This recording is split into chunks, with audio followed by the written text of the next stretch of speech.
그날 장마가 지는 걸 뒤늦게 알고 사람들 떠드는 소리에 깨나서 톡 보니까 이미 창고가 물에 잠겼는데 그 속에서 지금 그 돼지를 건지겠다고 내려갔다가 끝내. 안녕하세요. 오늘도 대한민국의 영원한 여군 장교이고 싶은 김정아입니다. 충성! 네, 주말 잘 보내고 계시나요? 이번 주말 내일 태풍 소식이 연속 이어오고 있습니다. 이렇게 태풍이 많이 부는 속에서 지금 김정은이도 북한에서 국무회의까지 열 정도로 태풍 피해에 어떠한 대책 방안을 위해서 나서고 있다고 합니다. 그러나 가난한 나라에 가난한 임금도 구제 못한다 라고 제가 한 말이 있죠. 아무리 김정은이 나선다 해도 그것은 선전용일 뿐 실제 북한 주민에게는 어떠한 도움도 되지 않습니다. 북한 주민들이 과연 태풍 장마 피해를 어디까지 겪고 있는지, 그리고 북한의 태풍 장마 피해 때마다 가장 특이한 점, 왜 짐승들이 떠다니는지 라는 이유 제가 오늘 방송에서 말씀드리도록 하겠습니다. 오늘도 시청해주시는 구독자분들, 시청자분들 진심으로 감사드리고요. 구독, 좋아요, 알람 눌러주시고 댓글 남겨주신 분들, 다녀가신 흔적 꾹꾹 도장 찍어주시는 분들 진심으로 감사드립니다. 김정아TV 구독, 좋아요, 알람, 댓글은 사랑입니다. 많이 응원해주세요. 먼저 북한에서 장마 때마다 가장 큰 피해가 많은 것이 농촌입니다. 왜 농촌인가? 특히 농사를 짓는 이런 평지대라는 이유도 분명히 있습니다. 그러나 이런 농촌들에는 흙집들이 상당히 많습니다. 그렇기 때문에 이런 장마가 일어나고 큰 물이 일어날 때마다 상당히 그 피해감 정말로 극심합니다. 아직도 처갓집처럼 볏집으로 이렇게 집 위에 지붕을 씌우는 집들이 상당히 많습니다. 특히 벌방지대들, 황해북도, 황해남도 이런 지역에 가도 아직도 그 벌방지대에는 지붕을 볏집으로 이렇게 지어놓은 옛날 초가집 형식의 집들이 상당수가 많습니다. 제가 시집으로 살고 있던 평안남도 문덕에도 대부분의 집들이 볏집으로 많이 되어 있고, 어떤 집들이 어쩌다가 기아를 올리게 되면 와, 돈 좀 벌었다 야, 와, 좀 산다 야, 이 정도 말이 나올 정도로 그 집들이 한심하다는 겁니다. 그 정도로 그 농촌 지역들에는 집들이 대체로 진흙가, 옥수수뼈라던가 수수대, 그리고 이런 걸로 볏집을 또 이겨서, 그래서 브로크를 만들어서 대체로 지은 집입니다. 그렇기 때문에 이렇게 큰 장마가 있을 땐 피해가 될 수밖에 없습니다. 또 이런 집들 그 주변에 산들이 좀 튼튼해서, 수림이 튼튼해서 그 마을을 보호해줘야 되는데 대체로 민가가 있는 그 주변의 산들은 대체로 벌거숭이 야산입니다.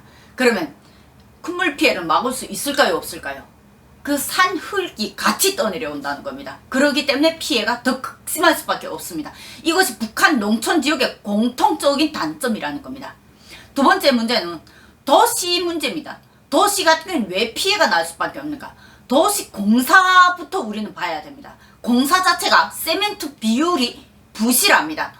세멘트 최소한 세멘트 7, 모래 3이 들어가야 되는데 세멘트를 팔아먹다 나니까 세멘트 5, 모래 5를 넣습니다.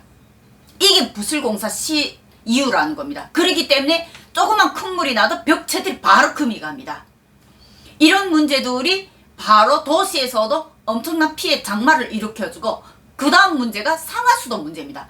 이 상하수도가 제대로 물이 빠지지 못하기 때문에 한 개 도시가 바로 물이 잠기는 게 다반사라는 겁니다. 그래서 그 도시 안에서도 각 도시들 보게 되면 산 조금 언덕 빠진 도시 주택들 같은 경우에는 거진 물이 안 잠깁니다. 그래서 청진시에도 항상 물이 잠기는 곳이 어디냐? 관해동 지역에 제일 물이 많이 잠긴다는 겁니다. 거기가 제일 수위가 낮고, 그리고 거기 상하수도 자체가 제대로 배수가 빠지지 않습니다. 배수 공사를 한 지가 가장 오래됐기 때문에 한 60년대 70년대 한 그 배수공사가 아직도 유지되고 있는데, 그 배수공사가 애초에 제대로 공사가 안 돼서 매번 배수가 막혀가지고 이렇게 하수구가 하늘을 뿜습니다. 그러니까 물이 빠져야 도로가 잠기지 않는데 물이 빠지지 못하고 우회로 나와서, 오히려 우회로 나와서 도로로 해서 바다로 빠진다는 겁니다. 거꾸로 됐어요. 지하로 해서 이렇게 바다로 빠져야 되는데 지하로 못 빠지고 우회로 해서 도로로 쭉 빠진다는 겁니다. 땔감이 부족하기 때문에 대체로 도시나 농촌이나 산에 나무하러 많이 다니고 고난의 행군 때부터 산에 올라가서 풀뿌리를 캐는 주민들의 일상이 바로 북한 도시, 농촌, 민가들이 거주하고 있는 주변의 산들을 거진 벌거숭이 야산으로 만들었다는 겁니다. 이러한 벌거숭이 야산들이 바로 북한 피해의 가장 중요한 결정적인 계기가 될 수도 있습니다. 그 다음 문제, 오늘 제목하고 연결이 되죠. 물에 잠긴 집들에서 제일 큰 걱정이 뭔 줄 압니까? 돼지입니다. 북한의 가정집들은 이 돼지를 상당히 많이 키웁니다. 그래서 내 집에 어떠한 TV나 어떠한 냉장고 큰 가산이 재산보다도 돼지를 먼저 챙깁니다. 이게 아이러니에 상당히 좀 웃긴 현상일 수가 있어요. 시청자분들 입장에서는 그 말도 안 되는 일이냐. 예, 어떠한 것보다도 그들이 제일 먼저 챙기는 건 돼지입니다. 왜? 북한의 모든 집들의 그 돼지는 큰 재산이기 때문입니다. 돼지 한 마리 정말로 100kg 이상 잘 키워서 팔게 되면 1년 식량이 들어오기 때문입니다. 돼지만 하나 잘 보관하고 키우고 잘만 거둬도 굶어 죽지는 않는다는 겁니다.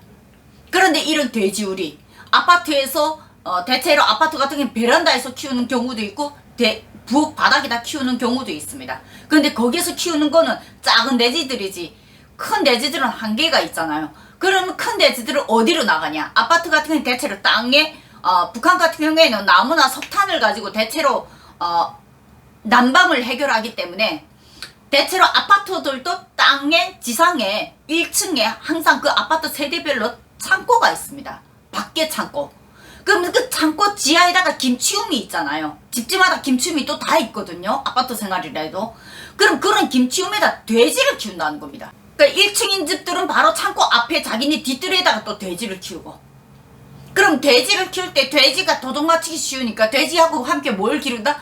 개를 기른다는 거예요. 그럼 개 한 마리 잘 키워서 1년에 한번 명절 때 설날 때 한번 연말쯤에 때려잡아 먹게 되면 온 가족이 정말 몇 달 동안은 든든하거든요. 그러니까 개, 돼지를 여기서 함께 키웁니다. 근데 장마가 탁 나보십시오.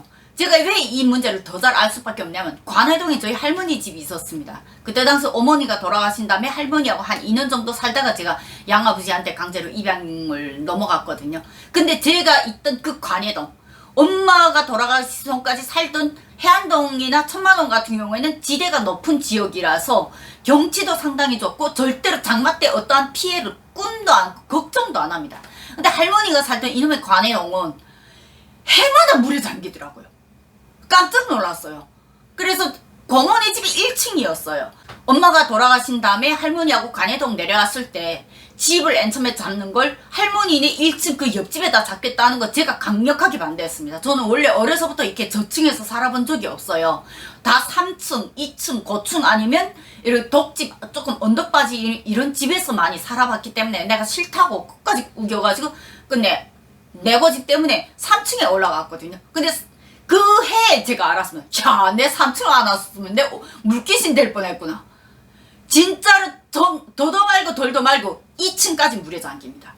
제가 그걸 현장을 보고 깜짝 놀랐어요. 그 나이 것 솔직히 그때가 16살 15살 그때인데 그 10년 넘게 청진에서 살면서도 그렇게 물 잠긴 거 내 눈으로 보기 처음이었거든요. 진짜 돼지가 떠다닌 걸 내 눈으로 직접 봤습니다. 완전 웃기는 이게 아파트들이 땅들이 1층하고 같이 있다니까 물이 잠기니 순식간에 하루 밤새에 잠기더라고요. 그리고 공원에는 자다가 물이 벌써 이게 물 차는 소리를 듣고 한 11시 12시쯤에 3층으로 올라갔대요. 그러니까 당장 올라갈 때는 당장 먹을 쌀 먼저 지고 그 다음에 옷을 지고 올라갔는데 그 속에서 고모부가 돼지우리에 있는 돼지를 건질러 넘어간 거예요. 창고에 가서 1층 집이니까 바로 거기 가서 돼지를 건져가지고 3층으로 올라갔는데 3층에 집 있는 집들이 1층에 있는 창고에 물이 찬 그 시기를 알았을 때는 벌써 아파트 사람들이 다 3층으로 올라간 다음에 알았기 때문에 이미 그런 집 돼지는 못 건지는 겁니다. 그러니까 그 돼지를 제일 먼저 건진 사람들은 대체로 1층 집 사람들인 거예요. 그리고 물이 2층까지 올라오니까 2층 집 사람들 그 다음이야 내려다보고 우리 돼지 이렇게 됐는데 그때는 2층 집 사람들도 일부는 건지고 일부는 못 건지고 막 이런 상황이 번져졌습니다.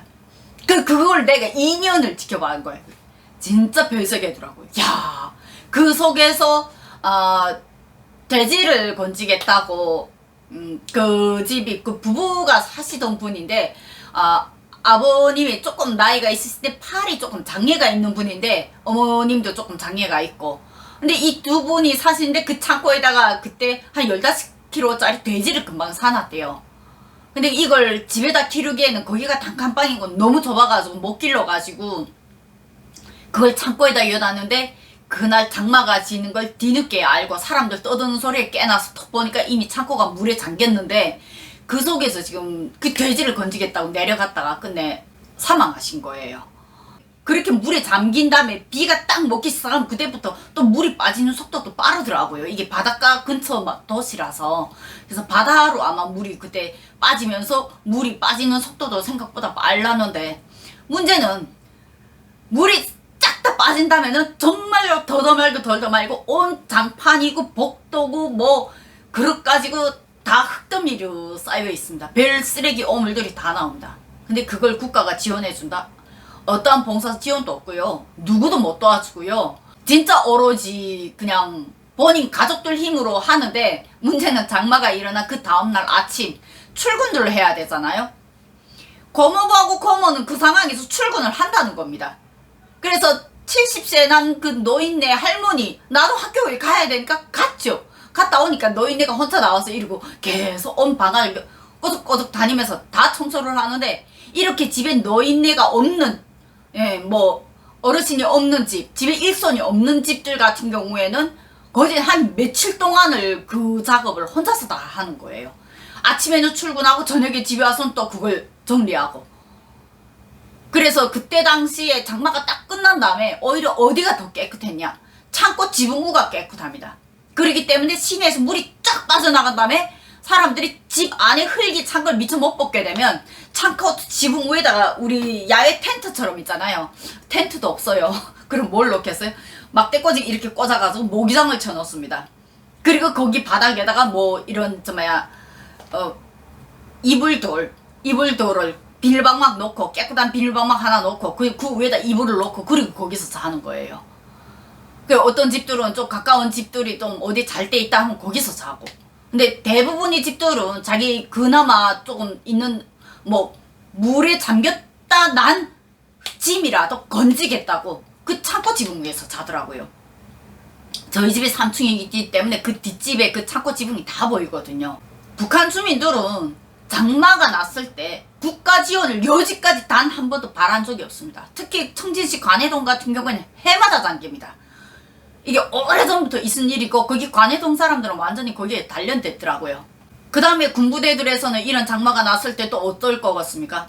예, 주민들과 똑같은 피해를 많이 겪습니다. 저희 대대도 장마가 나게 되면 운동장이 통째로 다 잠기고요. 1층이 다 잠깁니다. 그래서 침실이 어디서 붙어 있냐? 2층부터 있습니다. 1층에다 침실을 안 뒀습니다. 저리 그걸 대비해가지고.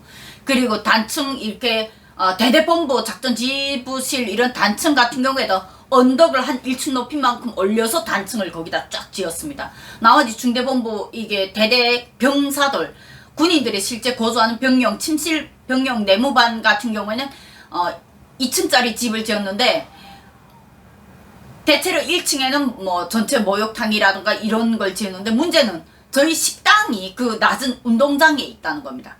그래서 장마가 질 때면 그 식당이 통째로 물에 잠깁니다. 그렇게 되면 이 중대마다 밥에 먹는 게 문제예요. 그러면 쌀을 이렇게 경리가 후방부가 쌀을 조금씩 중대별로 넣어놨습니다. 그 중대별로 그때 제가 지난 그 명절 식당 근무 쟁탈전 그 방송할 때 말씀드렸잖아요. 중대본부에 이만한 방열판이 있다고. 근데 본부만 있는 게 아니라 병사들이 자는 그런 침실에도 이런 창고들 같은 그런 아궁이, 부엌은 아니지만 아궁이 같은 게 있습니다. 그러면 여기서 가장 조달하기 힘든 게 물 문제라는 겁니다. 그러니까 물은 비물을 받던, 어디에서 물을 길어오던, 어디에서 뭐 물을 개인집 가서 물을 받아오던 그런 방법으로 해서 물을 해결을 하고, 세면 같은 경우에도 한 소대당, 그럴 때면 한 소대당 세면 소리에다 세수 물을 딱 한 소리만 갖다 줍니다. 그럼 그 한 소리 가지고 30명이 같이 세면을 합니다. 근데 이럴 때 군부대들이 가장 먼저 파견하는 조가 있습니다. 그 조가 뭔 줄 압니까? 바로 짐승 걷어들이는 조라는 겁니다. 큰 물이 나는, 큰 강 물이 나고 큰 물이 피해가 날 때마다 북한의 모든 가정집들, 특히 농촌집들이나 시내집들이나 어느 집 할 것 없이 돼지와 닭, 개를 상당히 많이 기릅니다. 그럼 사람들이 피해를 입을 때 일단 목숨 건져봐야지 하고 스스로 혼자 지붕 위에 올라갈 때면 짐승우리는 통째로 그대로 다 떠내려간다는 겁니다. 그럼 군인들 같은 경우에는 그 지역에서 야 어디쯤에 가면 거기 콧물 나올 때마다 뭘 떠내려오니까 거기 한번 나가보자 이러고 한 개 중대에서 한 4-5명씩 한 개 군대씩 이렇게 해서 파견을 내보냅니다. 그럼 내보내서 건져오는 게 닭이 됐던 개가 됐던 돼지가 됐던 그걸 잡아오는 날에는 그 부대가 그날 파티를 여는 거죠. 저희 때도 그때 석훈무롬으로 그때 병사 때 석훈무롬으로 돼지가 2마리 떠내려온 적이 있습니다. 근데 웃기는 게 뭐냐면 그 돼지 주인이 떠내려오는 그 돼지를 그 위에서부터 쫓아 내려간 겁니다. 그래서 우리 봉쇄 구물에서 돼지가 걸리겠거니 했는데 여기 내려오니까 돼지가 없는 거예요. 그러니까 이 사람이 열받으니까 우리 중대하고 육중대를 둘 다 대대회에다 신고를 해버렸습니다. 얘네가 떠내려온 돼지를 잡아먹었다고 보지도 않고 열받으니까. 대대에서 우리 중대 내려오니까 우리는 여자들이 일단 그 돼지를 우린 건지지 못해요. 여자들 힘으로. 야, 이 무조건 육중대다. 이래가지고 남자 중대에 넘어갔죠. 아니다 다를까 걔네는 완전 파티가 벌어진 거예요. 그래 그때 육중대장이 대대본부 올라가서 중대장하고 정치조원이 처벌로 한 달 동안 무슨 건설공사를 했다는 걸로 제가 들었거든요. 그걸 지휘관들이 방치하고 그거 모았다고. 그리고선 대대에서 그때 그 신고한 그분한테 그때 피해보상을 식량으로 좀 해준 걸로 제가 알고 있습니다. 북한에는 이렇게 이러한 절묘한 타이밍에 그 콧물 피해 나는 속에서도 돼지를 잡아먹는 이러한 에피소드도 있습니다. 그 속에서 북한 주민들은 어려운 속이지만 서로가 살아가려고 피타게 노력하고 있습니다. 오늘 이 시간에는 북한 장마 피해 어디까지 피해 있는지 그리고 왜 북한 장마 피해에서는 짐승들이 떠다닐 수밖에 없는지에 대한 주제로 방송을 해드렸습니다. 오늘 방송 공감이 되신다면 구독, 좋아요, 알람, 댓글로 김정아TV 많이 응원해주시기 바랍니다. 다녀가신 흔적 꼭 남겨주세요. 오늘 방송 여기까지 마치겠습니다. 오늘도 대한민국의 영원한 요군 장교이고 싶은 김정아였습니다.